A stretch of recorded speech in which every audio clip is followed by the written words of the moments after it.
सबसे पहले देखते हैं मेजोरिटेरियनिज्म इन श्रीलंका।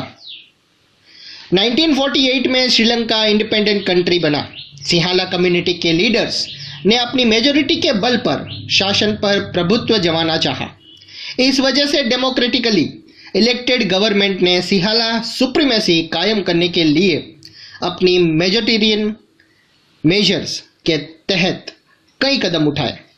1956 में एक कानून बनाया गया जिसके तहत तमिल को साइड करके सिंहाला को एकमात्र ऑफिशियल लैंग्वेज घोषित कर दिया गया।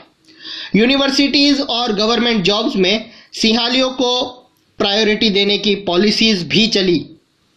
नए कॉन्स्टिट्यूशन में यह भी कहा गया कि गवर्नमेंट बौद्ध मत को प्रोटेक्ट और सपोर्ट करेगी, सिर्फ बौद्ध लोगों को, दूसरे किसी रिलीजन को नहीं। एक एक करके आए इन गवर्नमेंट मेजर्स ने श्रीलंकाई तमिलों की नाराजगी और शासन को लेकर उनमें बेगानापन बढ़ा दिया। उन्हें लगा कि बुद्धिस्ट सिंहाला वाली सारी पॉलिटिकल पार्टीज उनकी लैंग्वेज और कल्चर को लेकर सेंसिटिव बिल्कुल नहीं है। उन्हें लगा कि कॉन्स्टिट्यूशन और गवर्नमेंट की पॉलिसीज उन्हें इक्वल पॉलिटिकल राइट्स से दूर कर रही है। जॉब्स और दूसरी अपॉर्चुनिटीज में उनके साथ भेदभाव हो रहा है और उनके हितों की अनदेखी की जा रही है। एज अ रिजल्ट ये हुआ कि तमिल और सिंहाली कम्युनिटीज के रिलेशन बिगड़ते चले गए। श्रीलंकन तमिल्स ने अपनी पॉलिटिकल पार्टीज बनाई और तमिल को ऑफिशियल लैंग्वेज बनाने, रीजनल ऑटोनॉमी हासिल करने और एजुकेशन और जॉब्स में इक्वल अपॉर्चुनिटी की मांग को लेकर संघर्ष किया। लेकिन तमिल की पॉपुलेशन वाले रीजन की ऑटोनॉमी की उनकी मांगों को लगातार नकार दिया गया। 1980 के दशक में नॉर्थर्न और ईस्टर्न श्रीलंका में इंडिपेंडेंट तमिल ईलम यानी कि एक अलग स्टेट सरकार बनाने की मांग को लेकर कई सारे पॉलिटिकल ऑर्गेनाइजेशंस भी बने। श्रीलंका में दो कम्युनिटीज के बीच पारस्परिक अविश्वास ने बड़े टकराव का रूप ले लिया था। ये कन्फ्लिक्ट सिविल वॉर में तब्दील हो गया। एज अ रिजल्ट दोनों साइड के हजारों लोग मारे जा चुके हैं। कई सारी फैमिलीज अपने मुल्क से भागकर रेफ्यूजीज यानी कि शरणार्थी बन गए हैं। इससे भी कई गुना ज्यादा लोगों की रोजी रोटी छीन गई।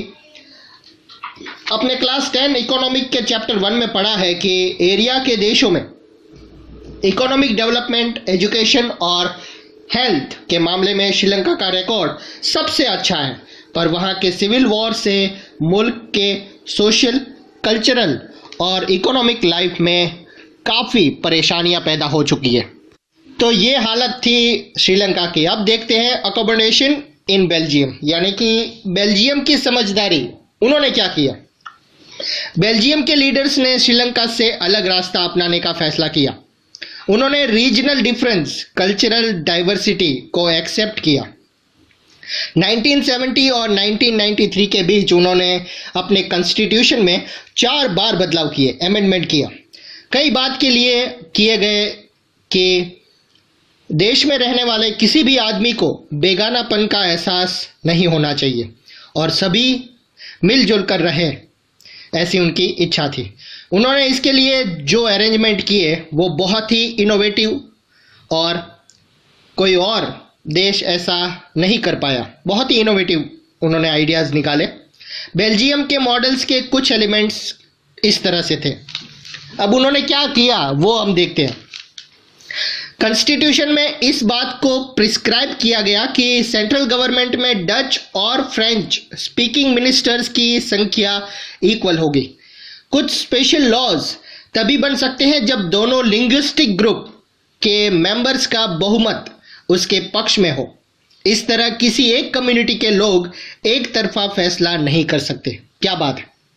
दूसरा है, सेंट्रल गवर्नमेंट की कई पावर्स देश के 2 रीजन्स गवर्नमेंट के को दे दी गई, यानी स्टेट गवर्नमेंट सेंट्रल गवर्नमेंट के ऊपर डिपेंड ना रहे।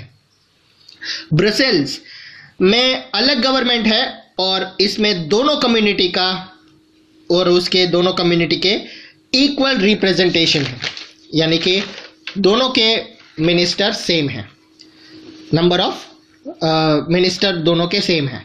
फ्रेंच स्पीकिंग पीपल ने ब्रसेल्स में इक्वल रिप्रेजेंटेशन के इस प्रस्ताव को एक्सेप्ट किया, क्योंकि आपको पता है कि कैपिटल ब्रसेल्स में फ्रेंच ज़्यादा थे, भले ओवरऑल पॉपुलेशन में कम थे, लेकिन वहाँ पर ब्रसेल्स में कैपिटल में उनकी पॉपुलेशन ज़्यादा थी।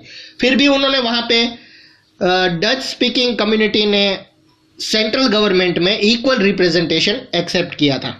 यानी कि ओवरऑल अगर देखा जाए सेंट्रल में तो डच ज़्यादा थे, फिर भी उन्होंने माइनॉरिटी फ्रेंच स्पीकिंग मिनिस्टर को वेलकम किया, उनका एक्सेप्ट किया कि चलो मिलजुल के काम करते हैं।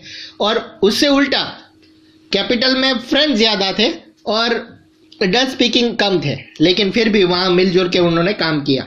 बेल्जियम की एक स्ट्रीट का एड्रेस यहाँ फोटोग्राफ में दिया गया है, आप देख सकते हैं कि नेम्स और डायरेक्शंस दो लैंग्वेज फ्रेंच और डच में ही लिखा गया है, दिया गया है।